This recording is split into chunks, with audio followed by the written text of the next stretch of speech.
What could have happened? I didn't get that over there. You're not in the screen. I'm not in the screen. That is like, Good morning, good afternoon, good evening. Welcome to episode number 4 of the Three Wise Men podcast. I'm down here in the corner. This is episode number 4, just like last time it was episode 4 as well for some reason. I couldn't count to 3, apparently. We are organized on this show, folks. So, yeah, super organized. And Mitch decided to slide into the picture on this one.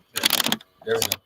I was going to pretend to be like the Holy Spirit, but then I heard a voice say, like, no, you shouldn't do that. I was like, but it would be funny. And it's like, no, it's not. It's not funny. But right as of right now, we don't have Jared on here because he's having internet issues. His donkey got stunk inside of a sand pit. And I don't know if you guys know this, but Damascus Road is terrible with them right now. So sand pits? I thought it was potholes. Well, it could be potholes, but I think quicksand would be more appropriate. True. And there's Judy over there. She's thinking about coming in. It's contemplating. She's not We sure. need 3 wise people. You like how I did that? 3 wise people. No, just me. Well, you can hop on your computer if you want and go over there. You can get on your phone and do it from there. No. And here's the 3rd wise person. She's going to get on in a moment. She'll be on her computer in a moment. But hold on. But I will yell across the tears. I sent it to your messenger. This is live. You can tell. We're on. It's been a crazy couple of weeks here. So Here, wherever. Today's subject, and maybe homework for you guys, if anyone ever Homework. listens. I'm out. Homework. Everyone's like, Sorry. just things to reflect on. Just try a joke. Uh, Oh, you said homework. and we're live. Sorry. But so things to reflect on in your life. Challenges that eventually led to something that helped you in future endeavors.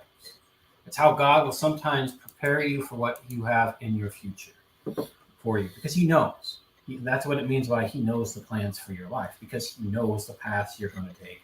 He knows the wrong turns you're going to make. He knows the right choices you're going to make. He knows when they're going to make them. He knows why you're going to make them. He knows the whole spiel. The whole kit and caboodle. The whole kit and caboodle, the whole spiel, the whole can of bologna, all of it. He knows it all. Bologna.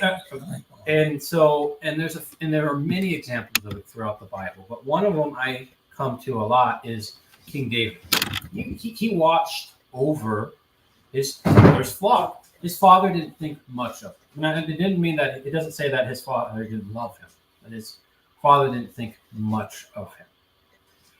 That being said, King David slew lions and bears and all that with a slingshot. He was being trained from the very beginning to eventually do the very thing that we all, at least nowadays, remember him the most for, which is slaying Goliath with a slingshot. Which I don't know if any of you have ever used one, but I almost got hit in the face by one I tried to use. They're not the easiest to use, especially the original slingshots, which is just like a piece of leather that they throw things, from a distance. It's incredible the accuracy they have with these things and just how terrifying the force is behind them. And here he is. I don't even know his age. He's not even a full-grown man, and he's slaying things that I've never even come in contact with, all to protect his father's flock. Sounds familiar, kind of like how how pastors go amongst their flocks.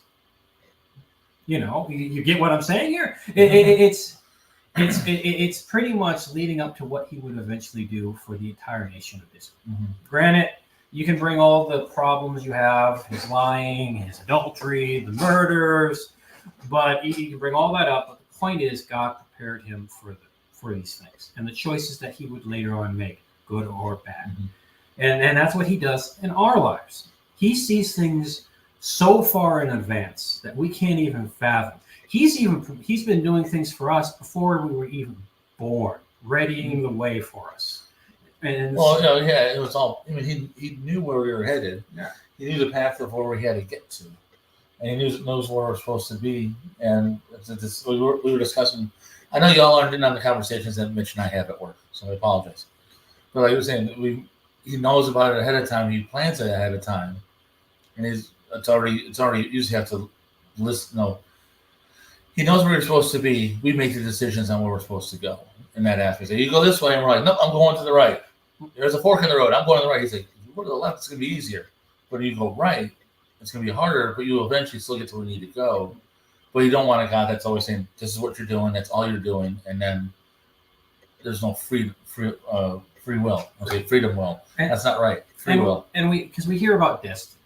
Well, destiny, it's like having a premonition of what's going to happen. This is written. This is where you're going. We all know that for us who believe in Christ and are born again, our destiny is to be with him in heaven. Now, whatever that entails or whatever that be like, I'll leave up to your guys' imaginations. But that's where we're going. That's destiny. Mm-hmm. Well, like, in the same way, I hear people say, well, it's my destiny to do this.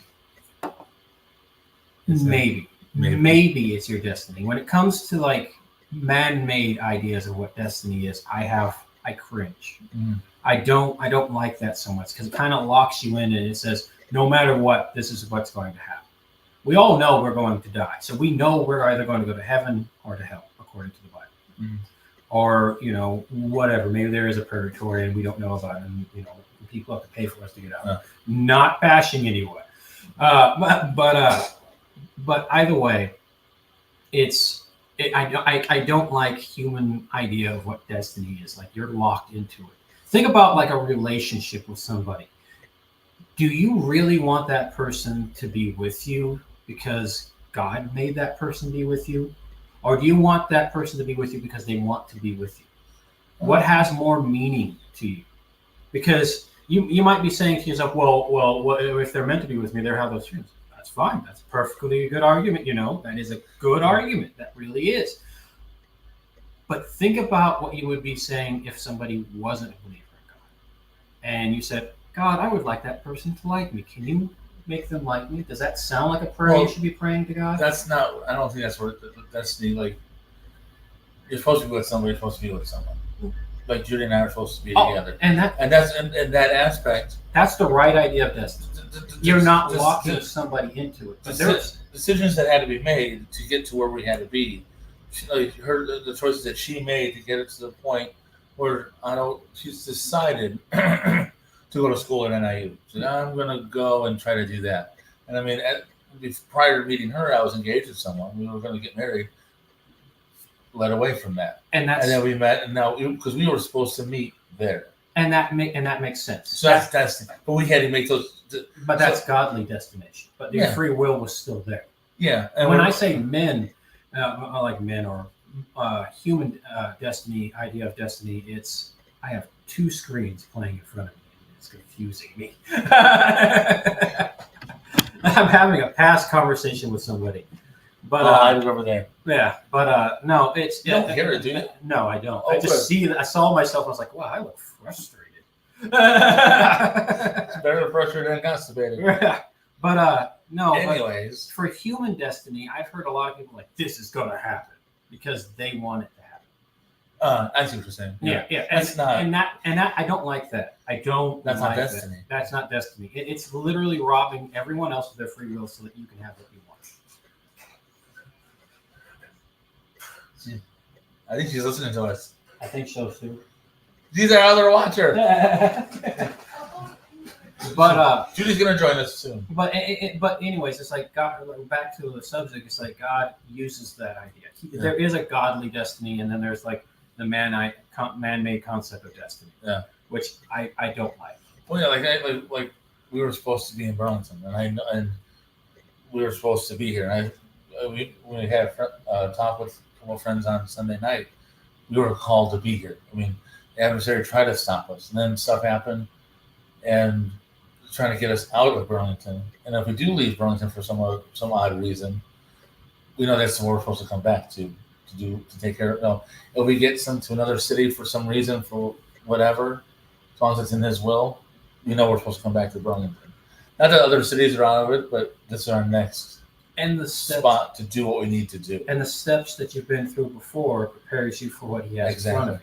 And that's our subject, is how He uses those challenges, those setbacks, those you have to wait, or whatever it is, that you can bring up. And those times where you chose to do what he told you to do, and the times you chose not to. Yeah. And he knew he's not surprised by him.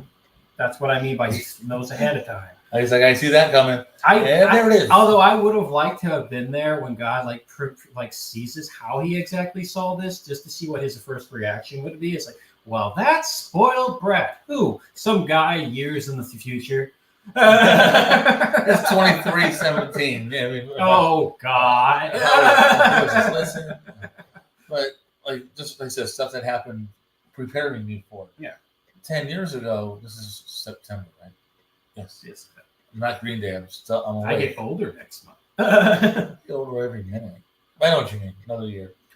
Now I feel like my skin is slowly rotting away to reveal the skeleton underneath. Not in this apartment. We're outside with no, but like 10 years ago, we had in August? Ended up being in August. We ended up in Galesburg, and we had nothing. We're getting into a similar situation now, but he's prepared us for new things, new directions. Like, hey, we're not giving up. We know we have a direction to go to. We have support in ways we didn't have before, and we're moving forward with it. So he prepared us 10 years ago. Like, hey, this happened. Here it is again. Now what are you going to do with the same thing? Okay, we've learned. All things that happen that way. Stuff happens, whether it's a parent dying, you could connect with somebody on that, or addiction. You've had an addiction of sorts. You just connect with people on those things because you've been through it before. He's putting you through it, so you can help somebody. He's going through you to somebody else. You're just a vessel. Yeah, and it's like it's been said before, and we've heard it before for those who have been in church and listened to Christian music and been amongst other believers. It's like he allows you to go through some stuff so that you can go back and get other people out of where you've been. Yeah. Sorry, Jared. It took me a little bit to get you there. Welcome. He didn't have the chat up, Jared. Don't listen to him. He's not even covering my mouth. He just wants me to be quiet. Hold on. Is that better? Yeah, no, it's still there. Hold on. It's a little bit bigger now.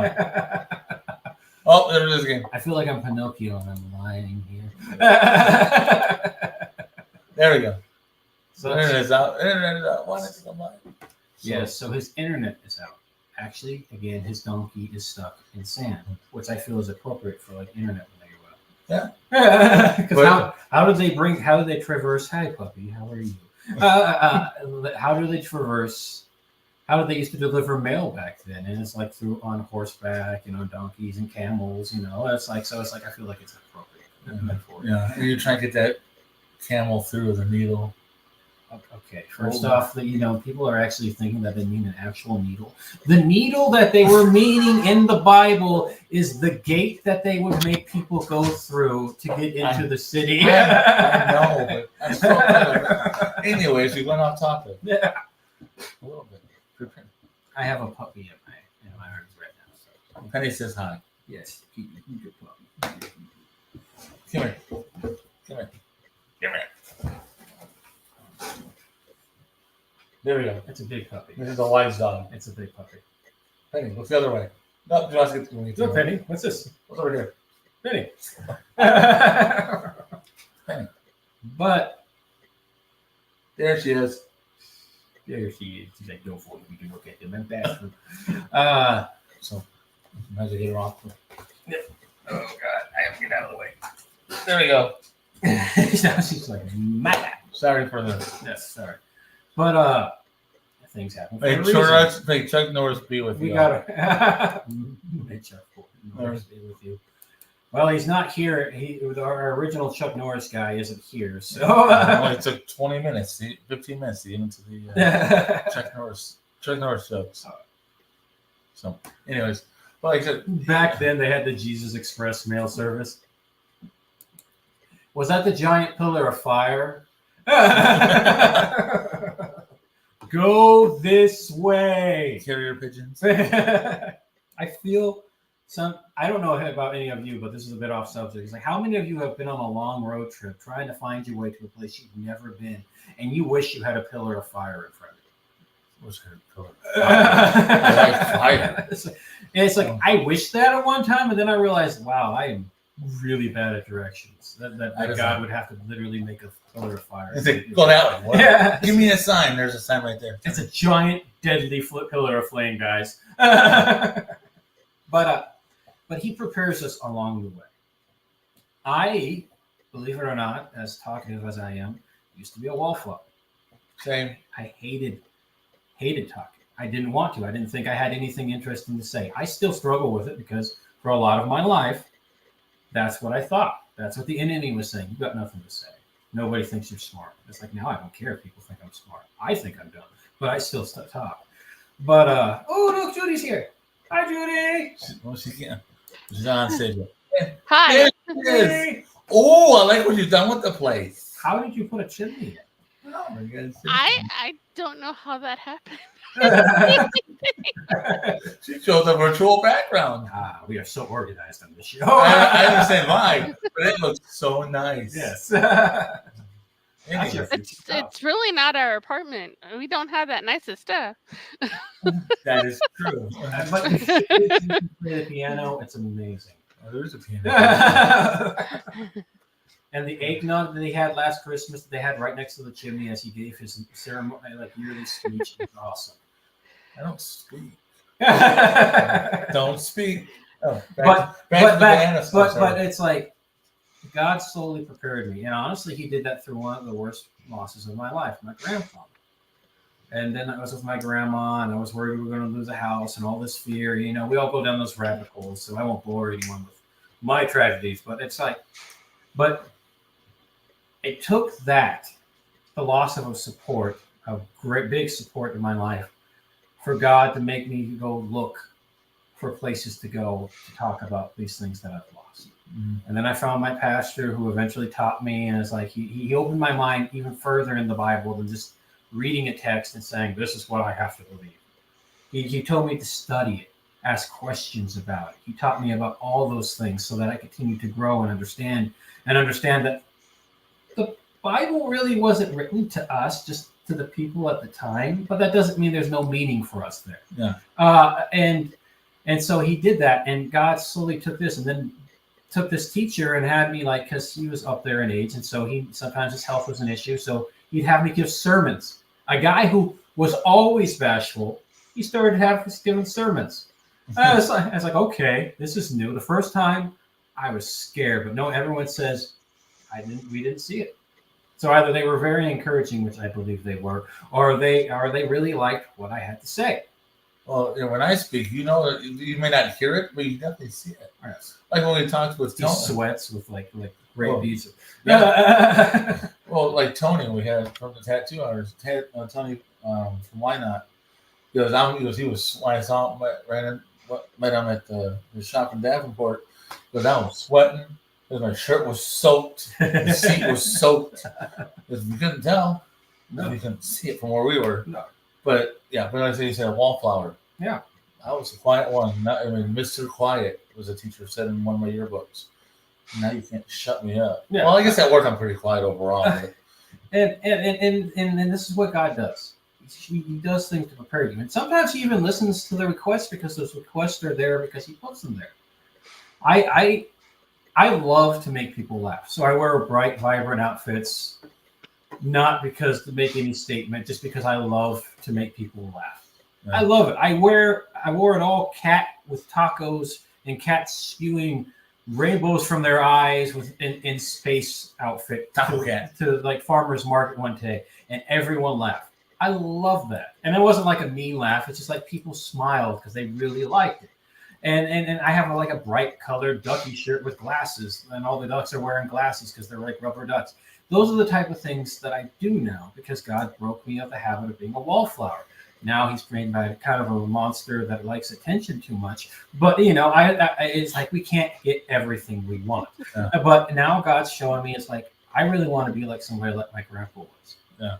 When he spoke, he had meaning. It's not that I want to stop making people laugh. I still want to do that. I still want to have that ability to talk in front of people. And I want to cultivate that and get better at it. But I want when I speak to have some weight behind it. Because honestly, I speak so much to the point where my words don't have a whole lot of weight to them. And it just happens to all of us. And so it's like God's put that desire in my heart to be more like my favorite saying is like a fool speaks when a wise man listens. I'm a fool a lot of the time. There's so many times that my mouth is moving when my brain is not working. I do that a lot. And so I want God, and again, this is something that only God can help me with because it's very hard to bridle your tongue, and we all know that. Mm-hmm. Today, he showed me how much I've changed. I used to be a guy who lied excessively to the point where my words would have no meaning to people. I tell someone I love them, but they think I was lying because that's all I did. That's the dangers of lying, guys. We're getting to another subject, but that's what happened. Yeah. Now I can't even stand telling a small fib about myself, and so my face will crunch up, and I'm like, I don't like that. Like I just ate something bad. But that's just preparing you. Yeah, because you had to go through that to understand how bad the lies were. Because if you didn't know, you recognize that per se. I don't know how to word that, but. What? It took Chuck Norris Norris 20 minutes to watch 60 Minutes. Oh, yeah, oh you! Yeah, fast forward. Is Judy able to speak? Oh no. Yeah. No. Wait, we just heard her talk. I forgot that we heard her talk. What? You have anything to add to this, Judy? No, I was just saying, Just when he prepares us for what we're supposed to be doing and for our future, it's like, I don't know how many times I've said, he oftentimes uses my words to teach myself lessons, such as, like I'll say something about like a situation or something, and I'll be like, and then I'll realize that was for me because he knows I like to hear myself talk. And so talking just so I can hear myself. I know.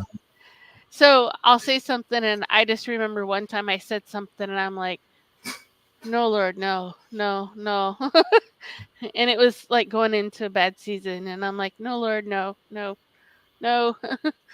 And you look back at him, and you're like, "Okay, I survived. I made it through," and then you're better for coming out the other side of that season. But it's like they're never fun to go through. You never look forward to going through them at all whatsoever. And sometimes they're like one right after the other. It's like you get a time to, it's like trying to hold your breath underwater, and he lets you up for a few seconds. Now he goes, take a deep breath, and you're back in, and stuff like that. But it does make you also relish and treasure the time between storms. Mm-hmm. Makes things like you used to complain about. You're like, yeah, this ain't so bad. I just came from something so much worse. It kind of reminds me of an old saying that I heard. I don't know if it's it's a saying I heard. If all you had in your life is sun, the world would be a desert. It's basically saying if all you did and all you had was good things in your life, you wouldn't know what good things are because nothing bad happened. Mm-hmm. Now, if all you know is something bad happens in your life, you wouldn't know when good things are in front of you too. So it's the opposite. Yeah. So God knows that perfect balance for your life: when to let things happen and when not to, when to stop something and when to let something proceed. He knows how to use it too, like you were saying. Yeah, and the biggest part of that is knowing who's. I don't say while you're underwater, like you said, underwater. Who's there to help you with that? Like you're underwater, like I need to breathe. He's like, okay, here you go. He comes back up, and he's like, deep breath, go back down. You know who's with you. Yep. You get through it. It's not my smiling face. Like breathe. or he gives you an oxygen tank underneath, to take a few deep breaths from, He's drown proofing you. It's funny because we were one of our supervisors were talking about the Navy SEALs, how they drown proof the people that are part of them. I don't know what that means. This is a guy who was never in the military. It's just something I've heard. I don't even know if that's a term they use. So if anyone, it's basically so that you know how to react. You know the feeling of drowning, Oh, and you know how to react when you're in those situations. Because sometimes they'll be in like these really turbulent waters, and their equipment might get messed up, so they have to know how to react and what to do. And that's what it's meant to be there for. And so in the same way, God is drown proofing us. He's helping us know how to react in the midst of these storms. Yeah. I remember the one where we were in North Carolina, and I remember looking out at the sky, and there's like a huge storm that had gone through. And if you look at the far edge, you can see the clear blue sky, but the rest of it's like gray and dark, and dark, almost black. And I remember looking at the bus driver saying, so, and I just almost said it in a catatonic state. I said, just remind me of when I'm in the storm to look at focus on the blue skies on the other side, And it was 2 days later, we had to put my service dog down. And I just remember getting off the bus and looking and going, no, Lord, no, no, no, Lord, no, but it was the season we had to go through. I mean, she was 14, and so it's not like she was young, it should have been expected, but it's like you're never ready for that, especially with all the bullying going on at the time and everything else. She, Jason and she were my consistent, So as that crazy was as I kind am, of I was the consistent. Poor thing. Pray for her. Well, and that also shows how God brings people into our lives, in your case, your whole lives, for like times when you need him. He knows what you need in your life. And sometimes we shy away from those things. It was like, well, this guy can't help us, or this person can't help us. And we think that in our own human ways. And really, every person that comes into our life has a lesson to take. I think. That doesn't mean that's a godly principle. That's probably not completely right. There are some people you should stay away from. Dangerous people, for instance, you should probably stay away from. I don't know, if you see a mad guy with a hockey mask and a knife chasing you down an alley, you should probably stay away from that person. I have to bring my name into this. I mean, other than that machete waving maniac, I mean, I feel that, there's don't judge me by the weapon I use. Well,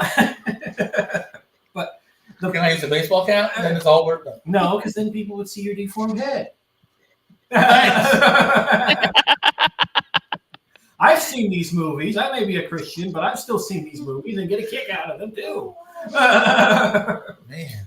But tax over here. But Deformed head. Oh, sorry. Psychopath. Jason. When they're true. Anyways. But pray for Judy. Yeah, pray for Judy. But still, go back to our subject. It's like you were there because Jason, God knew you would be of help and assistance to Judy, and Judy would be of help and assistance to you.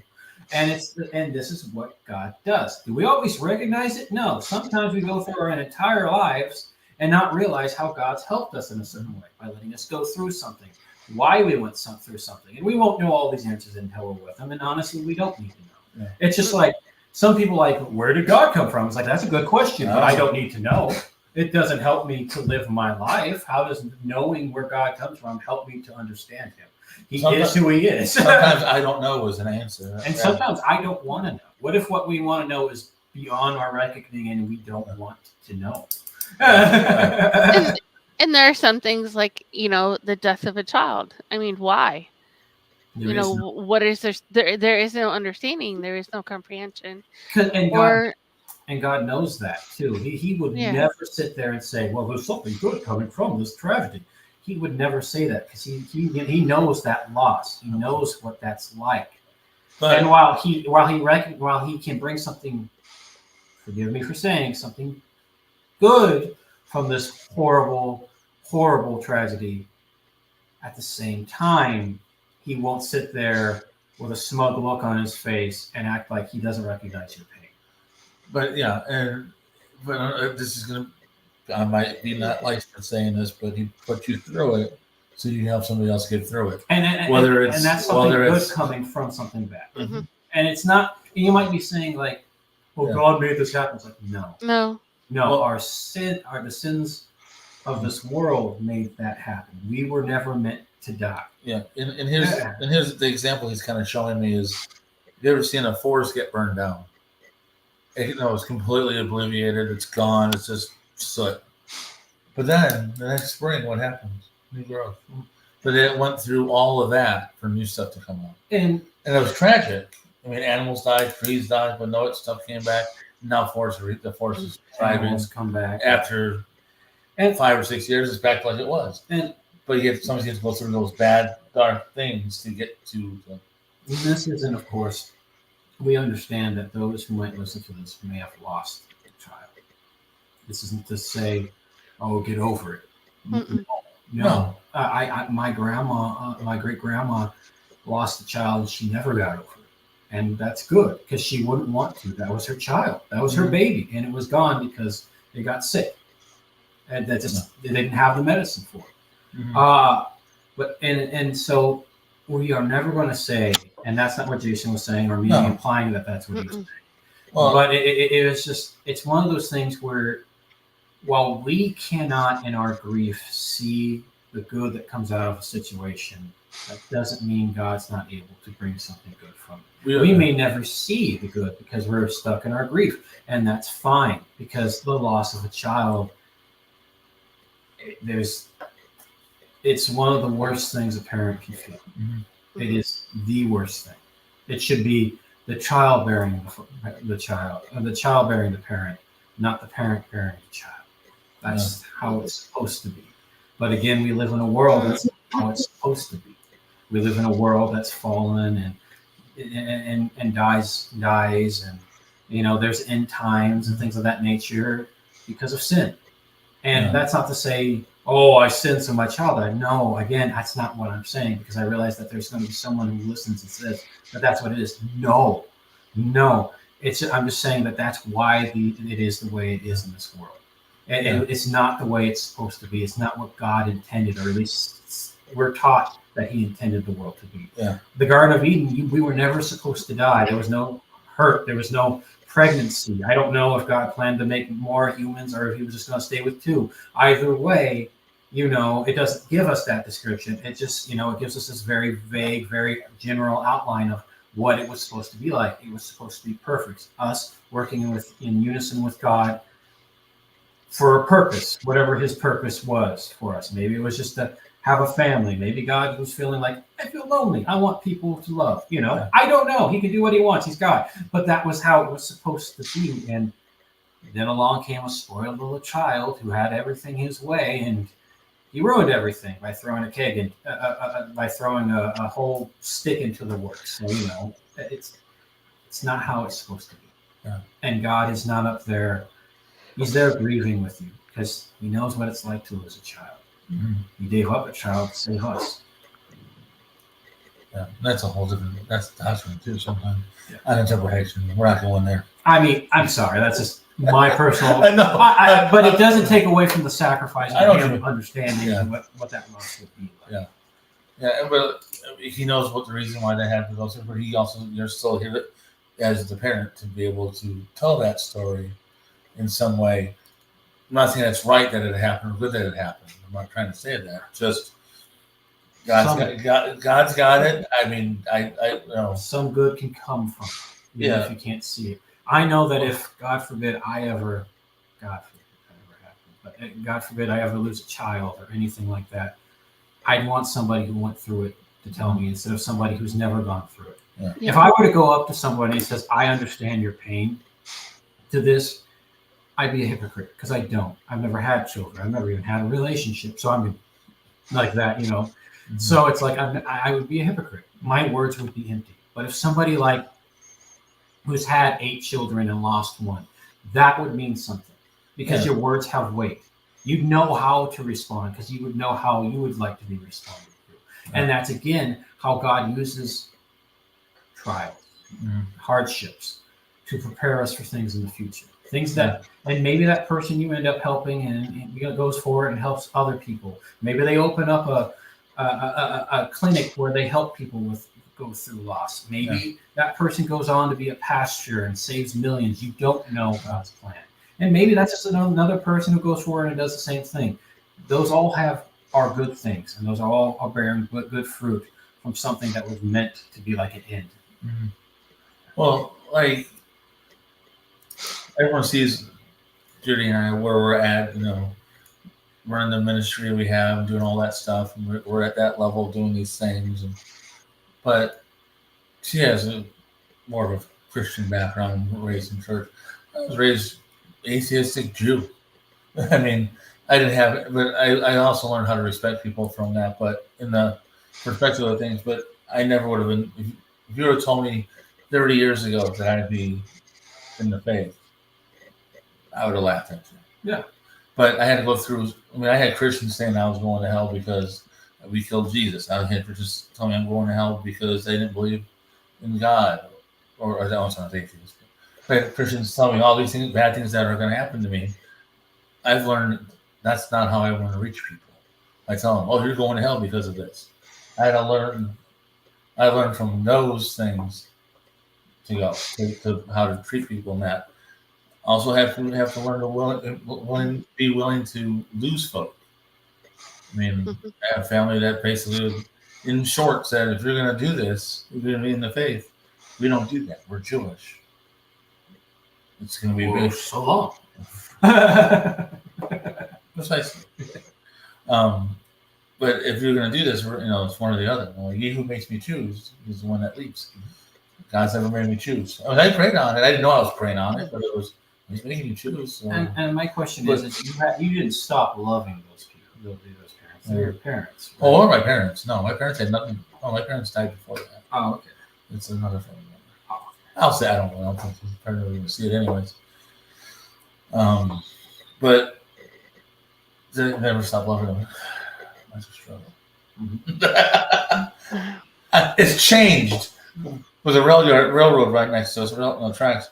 It used to be if the train's coming, he was stuck on the tracks, I'd turn the train on him. If he went to get up and he was able to get away, I'd push him back. That was what I used to do. Now I just go, if he's stuck on the tracks, I might risk my life for him. Yeah, I get that. I'd be like, you, it's your brother. I'm like, hey, get that. But no. I mean, but that's a struggle. You're like, oh, you never give up family. Willing to. Been there, done that. And that goes into somebody. It's like we haven't walked through that. We don't know that story. We don't know the hardships you faced. So that's another thing that it's taught me in my life. There was a time when I was like, oh, there's a problem there. I need to fix this. Like I'm arrogant enough to know how to fix something that I know nothing about. I used to be like that. So I am sometimes. And sometimes it's best to leave things alone. And that's one of those things. Don't poke it with a stick. Do something. Don't. It's like do something with. It's like, no, God will do something if something needs to be done. Mm-hmm. And I don't know. And again, that's God preparing me in ways to know when to speak and when not. Yeah. Because sometimes fighting a fight can do more damage than good. Fighting a fight that he's already won. That's one of them. But I mean, sometimes we fight battles we don't need to fight. Yeah. It's walk away. Yeah, you tire yourself out fighting fights that you don't need to. And I used to do that all the time with everything. Mister, I have the answer, even if I've never been through it, or I don't know the full picture, or I don't know the full story, or I don't know all the concepts behind it. And it's like, so how can you fix something that you don't know? That's what we were just talking about. Experiences that you go through helps you to solve problems. I was trying to fix things that I never went through. So how can I ever help somebody else? Yeah. And so it's like, those are the things God prepared me, and taught me, and helped me to hone and know when to talk and when not to. Know when to listen and when not to. Mm-hmm.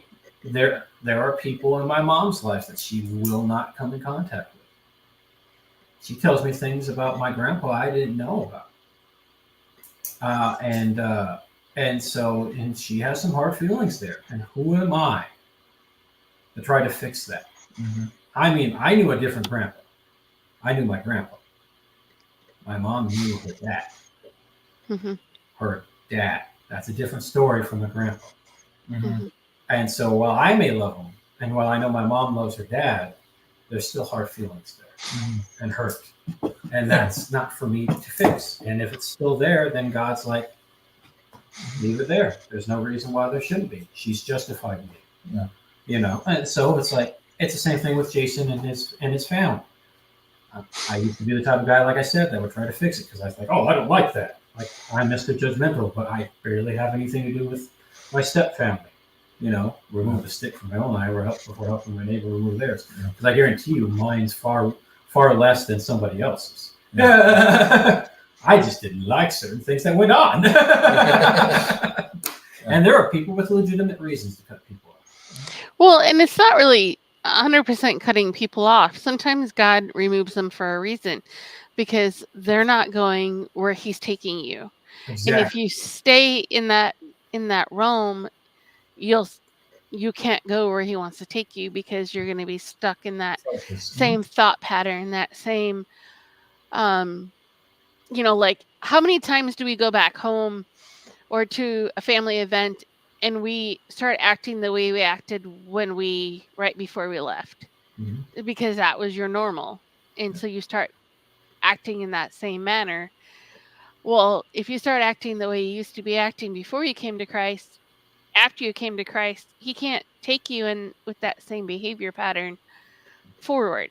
Mm-hmm. And then sometimes when you change, the people that have been around you that knew you before you changed aren't necessarily accepting of that because you're now weird, you're odd, you're different, and they don't know how to handle that. And I guess the reason I always like to remind people that this is the reason to, like, this doesn't mean that they're gone forever, is because there are people in my own life that I still feel God is trying to limit my connection with, not because he's mean or a bully, but trying to limit things with who I still love and I still want in my life, and so that's me reassuring myself, I guess, and hoping that God's for it, that I can still have these people in my life. And so that's why I'm so like dead set on like reminding people, because maybe someone else is in the same boat. It's like, I love these people, but maybe he knows what he's doing. That's what it comes down to. And sometimes, you reconnect later because God's done a work in them. Yeah. So now they can relate to you. And maybe, and like I was telling Jason earlier in one of our conversations, it's like maybe they have to help somebody else and you just be in the way. You don't know. There's a whole slew of reasons that could be there. And it doesn't have to do with attitudes or people or bad situations, just like there are things they have to do and things that you have to do. Yeah. And like with my family, with my parents, I got to the point where God said, they're not going to go where you're going. And then I had to step out of the way. And then my cousin came in and brought them back to Christ, brought them back to God. And I couldn't do that. I was not capable of doing that. I didn't have that relationship with them enough to be able to do that. Yeah. And so he had to use somebody else, but I had to be out of the way. I was in the same boat, and God reminded me is that if I really want the people that I love to be saved, it's not me who leads them. That's key. Yeah, and it's like maybe I need to step away and I won't see what happens so that they can be saved. Maybe I would be a hindrance and not something that actually guides them there. Mm-hmm. Sometimes it's not. We have to be. Sometimes we guide. How do I put it? We guide the horse to the water, and he gets the water, but then he gets a meal afterwards. But we just guide him to the here. There's this. The rest of the nourishments, you helped them. You might have pointed them in that direction. Yeah. But then they get the rest. But you're just you're the connecting piece. And really, if you bring if you break that down to like what I was wanting was like I just wanted to do it all and I wanted to be there emotionally. And it's like you can break certain things down that you do in your life. You really think about it, what it comes down to, and is that the right thing? I sometimes think that that's how God judges our actions too. It's like, what's the real cause here? Yeah. What's the real reason? Are we trying to be the hero? Yeah, pretty much. Yeah. Know your role, and also knowing that the enemy attacks me there constantly. It's like you'll never see them again. Oh, you'll lose chances with them or things like that. And it's like that's not. And when I say chances, I mean it's like chances to see them grow, chances to see them at their happy moments. Because there were moments in these people's lives that I missed that I wish I was there for. Maybe if I was there for, like we just said, they wouldn't have happened. He doesn't use that line with me. You may not ever see him again. No, it didn't work for me. I'm okay with that. I mean, he uses different approaches, but I'm like, that's not. He's like, He's tried that a couple. I'm like, well, But there, I don't care. But- I don't really care. but Okay, that's it. fine. That's Yeah. you have your reasons, like Yeah. we covered. Well, I know. What I'm saying, everyone had they have to say, "Well, try that," and then if it's not successful, he'll try something different. Yeah. That works out for you, which is fine. But for me, that didn't work. He's like, "Oh crap, I gotta try this. I gotta try something different. Let's try this." Yes. That didn't. Okay, that Like didn't. guilt you, like maybe. I had a Jewish mother and grandmother. I know about. guilt. I know about guilt proof. I know about guilt. I feel guilty just saying that. But I get what you're saying. It's like, because if I was still the same person, and one, I wouldn't be around you if I was. But if I was still the same person, I would have maybe guilt tripped you into thinking that you had to fix something, which would have made something worse.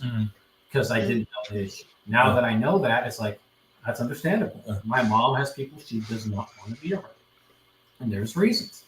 And there's healthy reasons. And maybe it wouldn't be healthy for the other person either. You know, hey, you don't know, especially with a train. But the point, Stay away from the train. yeah. But the point, Really. but with me, it's like it's a different one. So it's like I know wanting them in my life is good, but I know holding on too tightly is bad. Mhm. And so I need to learn to trust God that He knows what He's doing. Yeah. And that's my journey. Yeah. But Well, and I like to share those things on this podcast because I want people to know it's like I'm not just some guy who reads the Bible and studies and says he just watches other people. I have my own experiences, and there's reasons why I fight hard. It's important that I show those vulnerabilities, even if the devil wants to make attacks on me, because he already knows where my vulnerabilities are. He's the devil. He's smarter than I am, but he's not bigger than God. Yeah. And it's like, because I want you all to see the human. well, and that's what I'm saying. I was trying to be transparent. Like, everyone's like, "Oh, the Christian's a nice person. They always everything's if trains You coming. met I'm some like, of the Christians that I know. well, yeah. People they try to put it that they everything's perfect. They got everything figured out. I'm like, well, I moved up from what the train was coming. I would at least try. I still live in the same house that my grandmother lived in. So does it sound Yeah. like everything I have it all together? I don't. But like I've learned stuff from back to the topic, kind of, sort of, how to treat people. Like when my mom passed away, I use the term. People say like the devil. I'm like, oh, that's a name. I use adversary because it's respectful. It comes from my mom's sister, which technically is my aunt. That's respectful. And I told her that her sister passed away. My mom, she goes, "I'm glad she's dead." That's a response. There's So, reasons. so that's why I don't call her my aunt, because that's disrespectful. Like the weather the other day was disrespectful. and it sounds bad, but there's reasons. Yeah. And we got to remember, if we're believers, we have to step back and realize there's a reason that's there. Yeah. And maybe that's something that God does want to heal, but that's not for us to decide. That's for God. And that's and I've actually got to that point in my life where it's like, hey, God, that's not up to me. Yeah. That seems like a you job, not a me job. It's like I'm okay with that. I was like, hey, God, this is a you thing, not a me thing. Yeah. I could see that clear as day. If you want to do something, you'll do something. If not, and it's fine the way it is, then you've got a reason why. I'm not ready for this to happen. It didn't happen. Why didn't it happen? Because I didn't want it to happen. Yeah, it's like, because it doesn't need to happen. We just talked about like battles we didn't need to fight. That might have been one of the battles that didn't need to be fight. I'm off the screen. He's got a chair with wheels and he's going sideways.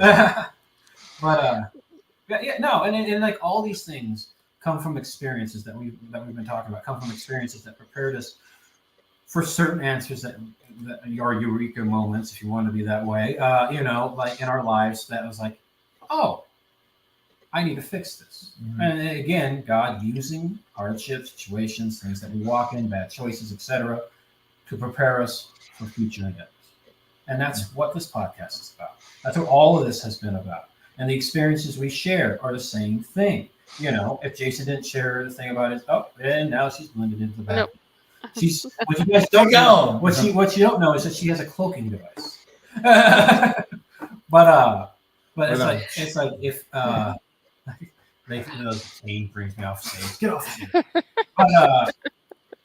But it's like if you didn't share that, I wouldn't have been able to share the incident where I used to have this problem of thinking that I had to fix everything. And that comes from a broken home where I thought I had to fix a broken family. and I couldn't. Mhm. So I always try to fix, break, broken things. I But sometimes you end up making it worse. Mm. Even in good intentions, the road to hell is paved with good intentions. That's what it means. I'm a fixer, right, Judy? Yeah, but sometimes what I've learned with being a fixer, like yesterday, I had a idea for someone to help them, and it was like, write what are you running from and why, and then you write what are you running to, and then what are you running for. Now you may not be able to answer all three questions if you're not running from anything, if you've learned to be steadfast in the Lord, you're not probably running, from something. But and he's like, good. Now you do that. You fill that out. And I'm like, wait a minute. He's like, No. you need to fix you before you try to fix someone else. In the middle of my mess, I'm trying to fix other people. And sometimes that's where our good intentions come in, is we're broken and we're trying to fix someone else so we don't feel so broken. Remove the log from your own eye before helping your neighbor remove the stick. Yeah. It's And basically it's and it's not necessarily from a judgment perspective. It's more of a, I don't know how to fix me, but I know how to fix that. human arrogance. Well, not even that. It's just, Well, you're not arrogant. I'm talking about myself. no. Oh, okay. So I'm not gonna lie. I'd be lying if I said I wasn't. That I didn't have arrogance, because I would be lying. I'm human, just like everybody else is. Don't But believe her. in this particular case, it came from, oh, I've been through that. I've walked through that. I can recognize that. I can see that. Try this. You know what I mean? But he's like, okay, so you do it too. And I was like, whoa, I guess I got some things to work on here. Well, Because I wrote things out. So and so he also shows you your limits and what you can't do or can't do yet. yeah. I have a friend who's going through an intense situation in their life, setbacks, addictions. He's struggling badly, and he just laid it all out on me one day. And it's like some of the stuff I could relate to, but most of it I couldn't. And God was pointing out, I was like, this is like with the path you choose in your life, this is what you're going to see more and more of. And there are some things you just can't help with. Yeah. You can listen to, but sometimes that's not enough. Mhm. And sometimes all you can do is pray. And he allowed me to meet these people so that I would know you can't fix everything. And sometimes I have to wait till the right people, and God willing, the right person comes along to help them. And maybe again, that's why I need to step away from the people that I love so that they can find the right people. Mm-hmm. And that isn't saying I'm always going to love these people. That's just what I choose to do. Mm-hmm. But that doesn't mean that you have to. But I choose to because I see an honest person trying to make a change. And I want to be that type of person that allows people to have that type of change, the ability to change, to always give that chance. Because, I mean, look at what God does for me every single day. He gives me chance after chance after chance after chance. He doesn't sit there and be disappointed and shake his head. He's like the father from the prodigal son story. He didn't sit there and say, well, you wasted and squandered all your inheritance. No, he literally welcomed them back. And that's God each time we fall away. He's welcoming you back. He's not chastising you. He's celebrating your return. He's celebrating that you've come out of that delusion that you thought you could do this, or he's celebrating that you come to this realization. He's celebrating your little growth that you see in your eye, but to him, it's like a tremendous achievement that he puts up on a wall saying, this is my child. You know, that's something like that. Yeah. And that's who he is. And of course, I also like to point out, like an even-handed, it's like he's also God. He's king of everything. He creates everything. He's in charge. Mm-hmm. So I want to make sure that you understand that we have a healthy respect of this is his father side, this is his king side. This is what it means by rod and staff. But that's what I see, and it's like. And I see more and more when I'm able to talk in situations like this, like sometimes I just need to trust and step back and let God be God in somebody's life and realize that there are times when I can't help. There are times when I can't fix things. There are times when maybe something doesn't need to be fixed. Mm-hmm. Maybe something just needs to be loved. Maybe something just needs the right person to love. Mm-hmm. So, yeah. Sometimes you just have to walk away and,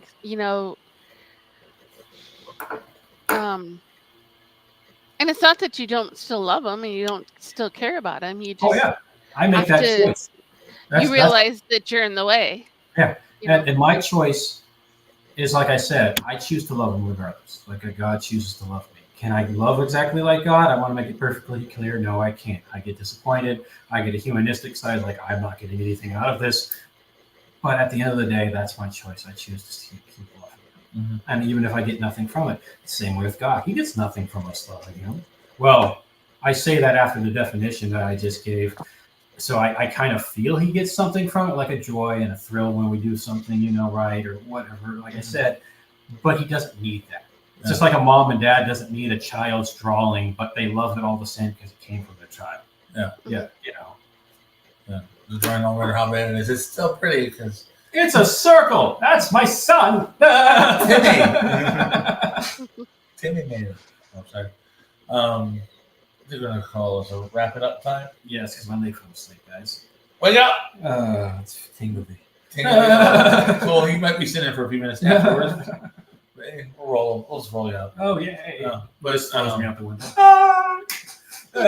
too close to the track. Okay. I'd have to try to save you. Well, you just said you would let this family member get hit by a train. You wouldn't let me get hit by a train. No, It's like, no, you're no. gone. I like you. We had this discussion. But anyways, this was episode number 4. Like the last one, which was supposed to be 3. Like 3 wise men, persons. And in the spirit of Jared, I'm going to say this. No. It took Chuck Norris 20 minutes to watch 60 Minutes. You watched in 3 times speed. He did. So that's for you, Jared. So, So how do you know? Right. So how do you know that? Are you sure it doesn't mean he watched 60 Minutes the show? 60 Minutes? It's a dad joke. I don't know how to describe that without being... I know I ruined it. I'm cool. Darn it, intellectual people. I'll do a prayer to close us out. So not you. That was not you. That was like. Anyway. Father, we thank you for this time to come to praise your name. We pray the right people come and listen to this message. We pray that beyond our humorous banter, that the right things are said to the right people. We pray that you watch over our loved ones and that you watch over us. We thank you for the paths that you guide us down. We thank you for the wrong choices that you help ask that something good come from. We thank you for how you prepare us for future endeavors. We thank you that you shine your light through the cracks that are our lives. We thank you that you continue to use us in your will, and we thank you that you celebrate us, all of us, in Jesus' name. God bless you. God bless yourself. That doesn't make sense. God bless you.